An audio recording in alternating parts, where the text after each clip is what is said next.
સુરત શહેરના સચિન વિસ્તારમાં પોલીસની વિશેષ કાર્યવાહી દરમિયાન એસઓજી અને આરોગ્ય વિભાગની સંયુક્ત ટીમે શંકાસ્પદ ઘીના બનાવટી કારોબારનો પર્દાફાશ કર્યો છે। આ દરોડા દરમિયાન એક ગોડાઉનમાંથી મોટા પ્રમાણમાં ડુપ્લિકેટ ઘી અને કાચો માલ જપ્ત કરાયો છે। સુરત શહેરના સચિન વિસ્તારમાં પોલીસની વિશેષ કાર્યવાહી દરમિયાન એસઓજી અને આરોગ્ય વિભાગની સંયુક્ત ટીમે શંકાસ્પદ ઘીના બનાવટી કારોબારનો પર્દાફાશ કર્યો છે। અધિકારીઓએ આપેલી માહિતી પ્રમાણે ગોડાઉનમાંથી આશરે 2000 કિલો શંકાસ્પદ ઘી તેમજ 1700 કિલો રો મટીરીયલ મળી આવ્યું છે। કુલ મળીને આ વિશાળ જથ્થો જપ્ત કરવામાં આવ્યો છે।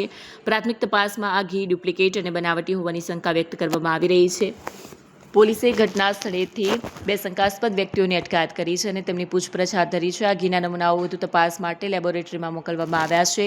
લેબ રિપોર્ટ આવ્યા બાદ સ્પષ્ટ થઈ શકશે કે આ ઘી ઉપયોગ માટે સલામત છે કે નહીં। પોલીસ અધિકારીઓએ જણાવ્યું કે લેબોરેટરી રિપોર્ટ આવ્યા બાદ ગુનાહિત ફરિયાદ નોંધીને કાયદેસરની કાર્યવાહી કરવામાં આવશે। જો આ ઘી બનાવટી સાબિત થશે તો સંડોવાયેલાઓ સામે કડક કાર્યવાહી કરવામાં આવશે।